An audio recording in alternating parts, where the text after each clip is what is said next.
one's not the least bit inclined to show them greater consideration than they deserve. There are sluts of wives for you. Well, it must be said, the man given the honor marrying you hardly deserves the honor that he has received. And that the marriage of a person like you with a person like him is an outlandish thing. Poor husbands. Just see how you're treated. You deserve a much better fate. Heaven didn't create you to be the wife of a red-headed bumpkin. I wish to God she were yours. You'd soon change your tune. I've heard enough. Madame, if you want to insult your husband, you need to hurry before it's getting late. Oh, Claudine, how cruel you are. She's right. It's time that we went our separate ways. All right, I guess I must go since it is your wish. But think of what a hard time I will have. Goodbye. A very hard time, madame.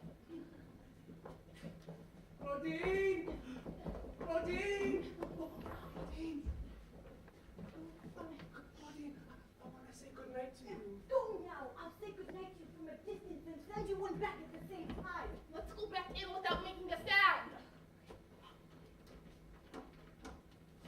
The door shuts. I've got the key. Open it.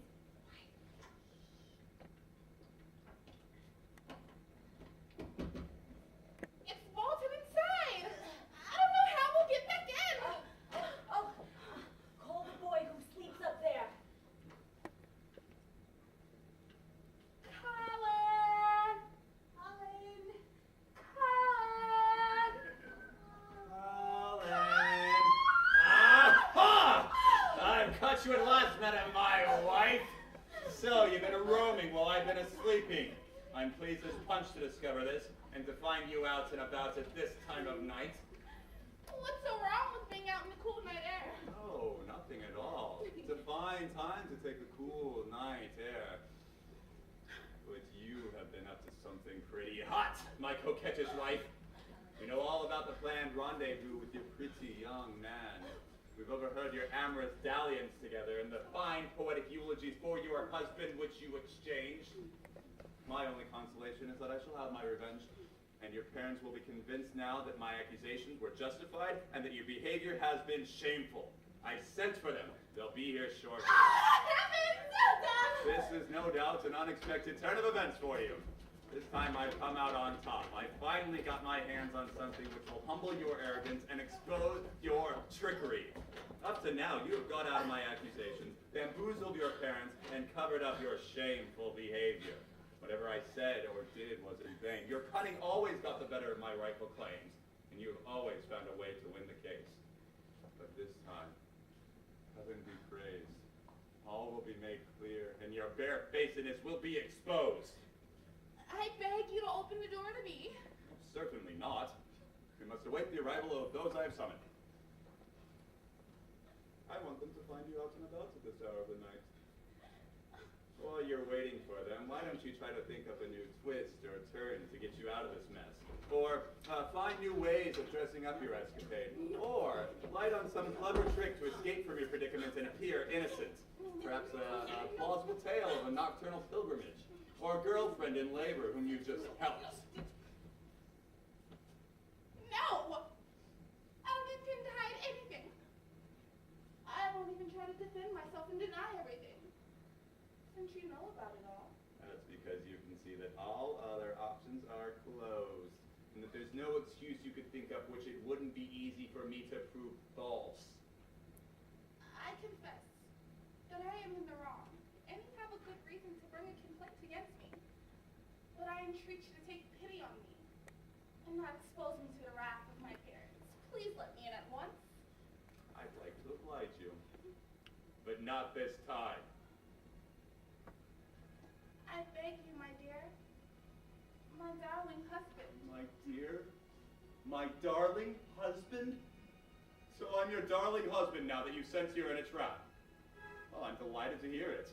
You've never thought of uttering such endearments to me before. There, I promise that I'll never give you any cause for complaint again. And that I will... No, that counts for nothing.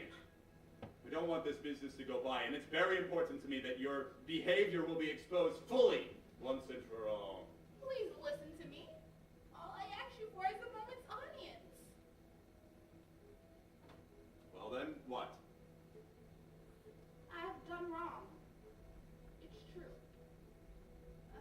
to you again. And I also admit that your anger is justified. I took the opportunity to go out while you slept.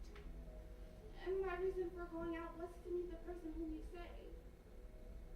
But these are actions which should be forgiven in someone of my age. These are the escapades of a young person who knows nothing about life. These are the liberties that one allows oneself without thinking of the wrong one is doing. And when all is said and done... Yes, since it's you who are saying these things, they have to be piously believed. I am not trying to excuse myself for being guilty toward you. All I ask you for is to forgive an offense in which I apologize sincerely. And to spare me in this manner the distress that the tiresome reapproaches of my parents will cause me. If you are so kind to grant me this favor in which I ask, I will be altogether won over by the kind and decent ways that you have treated me. I will be touched to the heart and inspired with love. Love that all the authority of my parents and the bonds of marriage had not been able to kindle in me. In a word, I'll be led to renounce all flirtatious behavior and be affectionate only towards you. Indeed, I give you my word from now on that you'll find in me the best wife in the world, and I'll show you such a love that you'll be entirely satisfied. We're nothing but a crocodile who weeps, but who eats its victims. Please grant me this favor. Never. I'm unyielding. Show yourself to be noble-spirited. No. Please! No. I beg you with all of my heart! No! I want the scales to fall from people's eyes about you. And I want your exposure to be public.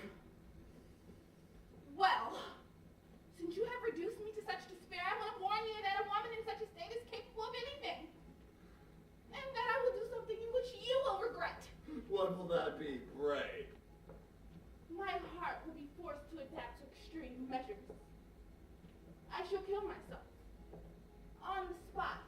With this knife. I'll believe it when I see it. You'll see it sooner than you expect. Everybody knows about our differences and your endless complaints about me. No. When I am found dead, no one will doubt that it is you that have killed me.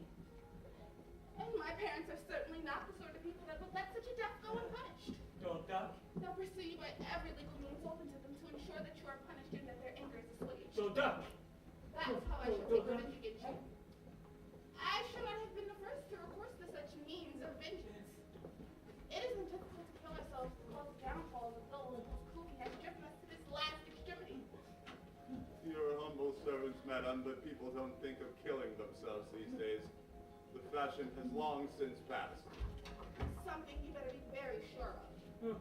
If you persist in refusing to let me in, I'll demonstrate to you how strong the resolve is of a person driven to despair. Peacock, you're just trying to frighten me. No. Don't duck.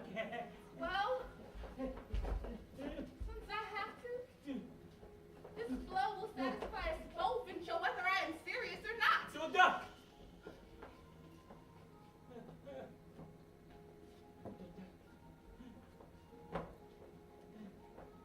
Don't duck.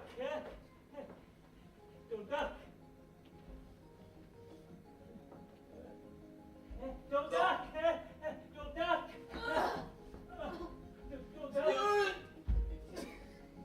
Don't duck. Don't duck.